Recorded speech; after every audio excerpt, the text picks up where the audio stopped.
O dia em que Jezabel faleceu foi singular em Jezreel, uma antiga cidade que servia como a capital do reino setentrional de Israel. Nessa ocasião, ocorreu a execução de Jezabel, uma figura infame considerada a principal transgressora da dinastia de Acabe. Foi ela quem introduziu a adoração de Baal, o deus venerado na antiga Canaã e Fenícia, na vida religiosa judaica durante o reinado de Acabe. Essa prática de adoração a Baal se disseminou por Israel, afetando também Judá. Diferentes localidades adotavam rituais variados em honra a Baal, atribuindo-lhe responsabilidades relacionadas à agricultura, aos animais e à fertilidade humana. O título de Baal foi frequentemente utilizado no Antigo Testamento, referindo-se ao deus proeminente no panteão cananeu, muitas vezes associado a Haddad, o deus amorreu. Jezabel não apenas promoveu a adoração a Baal, mas também ordenou a morte dos profetas do Senhor, influenciou seu marido e filhos a praticarem o mal, tornando-se uma maldição para a nação. O reinado de Jezabel perdurou por 3 reis, mas, finalmente, seu destino chegou. Uma falsa profetisa na comunidade de Tiatira foi comparada a Jezabel, conforme mencionado no livro do Apocalipse, capítulo 2, versículo 20, denunciando a tolerância para com essa mulher que desviava os servos de Deus para a imoralidade e a idolatria.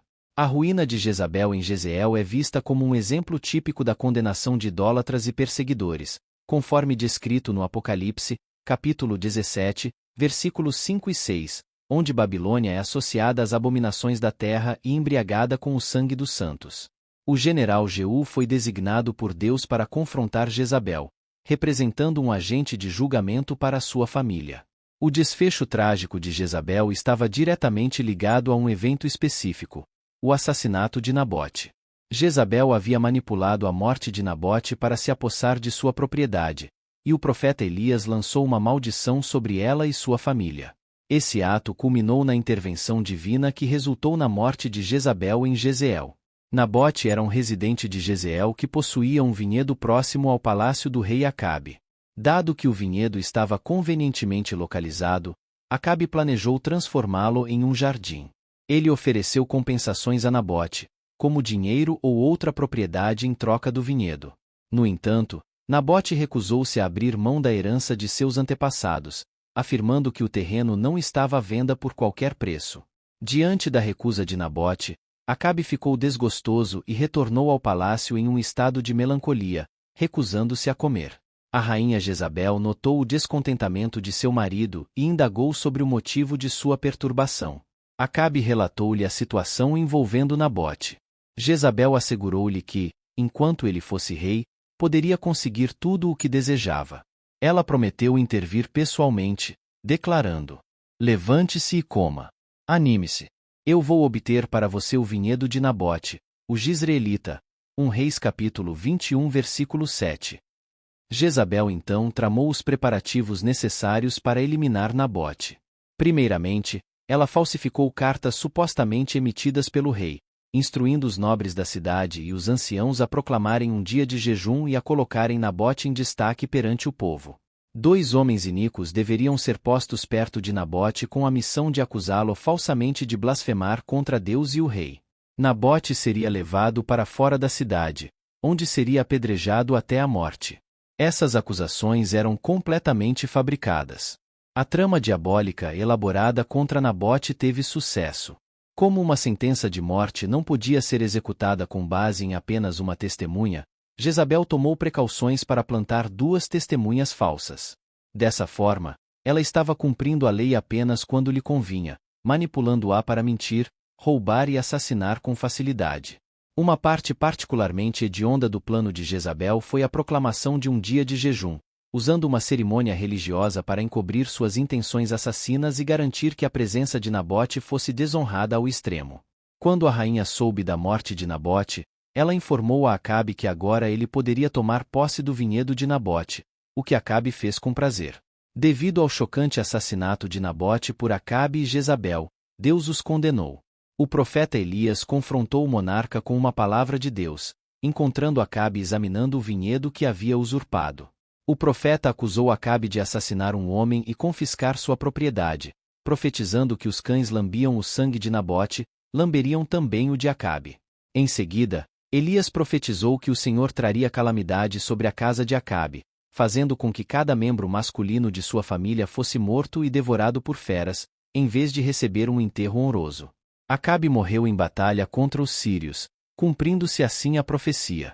Eliseu, sucessor de Elias e profeta em seu próprio direito, indicou Jeú como rei de Israel.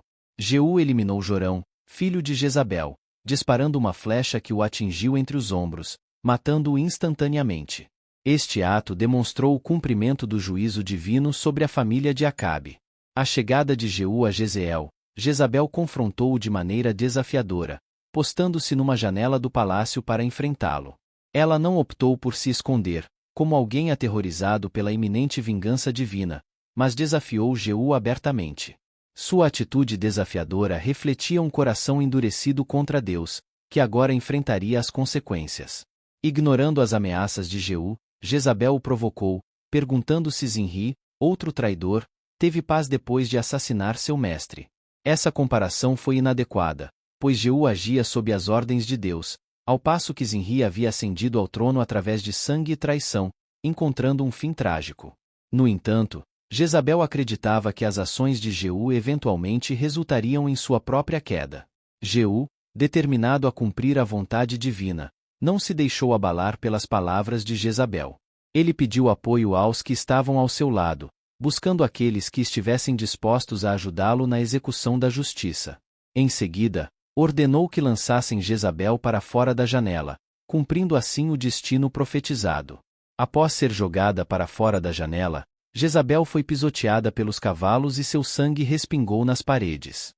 Essa cena grotesca refletia a justiça divina sobre suas ações malignas. A profecia se cumpriu, e os cães devoraram seu corpo, restando apenas partes de seu esqueleto. Jeú, após lidar com a ameaça representada por Jezabel, decidiu honrá-la com um sepultamento adequado, reconhecendo sua posição como a filha de um rei. No entanto, Deus já havia profetizado que os cães devorariam o corpo de Jezabel em Jezreel, o que se concretizou. Os cães devoraram Jezabel completamente, restando apenas partes de seu corpo para serem enterradas. Assim, ela experimentou a justiça divina, sendo sua morte um testemunho da queda dos ímpios. Seu nome e sua memória foram apagados, cumprindo-se o destino reservado àqueles que desafiam a vontade de Deus. Assim, Jezabel encontrou seu fim conforme profetizado, e sua memória foi rapidamente apagada da história, restando apenas como um exemplo sombrio daqueles que desafiam a justiça divina. Sua queda serve como um lembrete solene da inevitável punição reservada aos ímpios e da soberania absoluta de Deus sobre todas as coisas.